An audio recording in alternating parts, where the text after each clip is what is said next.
Dalawang magkalaban na Japanese fighter pumanaw matapos ang kanilang laban.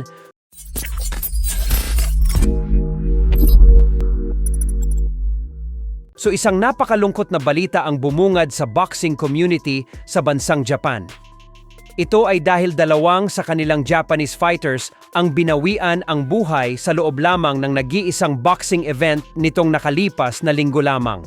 Ayon sa mga balita, noong Agosto 2 ay parehong lumaban sa nasabing event ang mga Japanese boxers na sila Shigeto Shikotari at Hiromasa Urakawa. Lumaban si Shigeto Shikotari para sa OPBF Super Featherweight Belt kontra kay Yamato Hata. Dito ay nauwi sa tabla ang kanilang sagupaan. Ngunit ang nakakalungkot na balita ay binawian ng buhay si Shige nitong Agosto, 8 araw lamang nang dahil sa pinsalang natamo niya sa laban.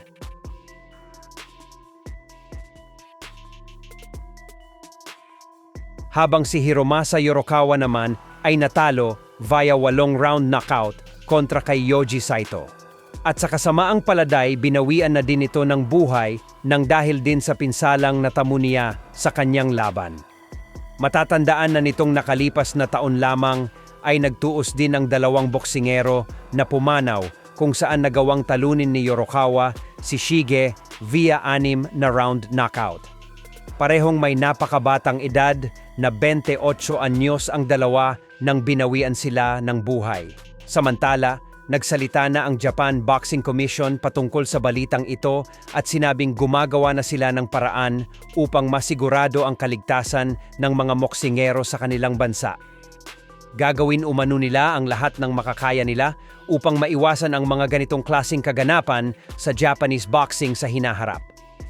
May mga usap-usapan din umano na gagawin na lang na 10 rounds ang mga OPBF at WBO Asia Pacific titles imbis na 12 rounds pag sa Japan ang laban. Subalit hindi pa din daw nito mabibigyan ng solusyon ng lahat kasi 8 rounds lang naman umano yung naging laban ni Yorokawa. Sunod-sunod po talaga kasi ang kaso ng mga Japanese boxers na nalalagay sa panganibang mga buhay, katulad na lamang ng huling tinalo ni Pedro, taduran itong nakalipas na buwan ng Mayo lamang na si Jinjiro Shigioka na siyang nananatiling komatos pa din hanggang ngayon. Kaya naaalarma na talaga ang Japanese Boxing Commission. Samantala, may napakalungkot na balita naman para sa ating mga Pinoy boxing fans. Ito po ay dahil bigong manalo ang ating matibay na pambato na si Jason Mama sa naging pagdayo nito kanina lamang sa South Africa para sa kanyang world title fight.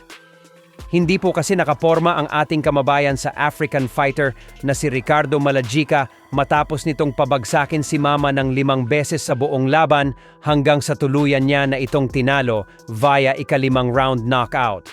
Nakakapanghinayan po ang laban na ito dahil nakataya dito ang IBO Super Flyweight World Title Belt. Lumagapak na din ang record ni Mama sa 20 wins with 10 knockouts at 3 talo.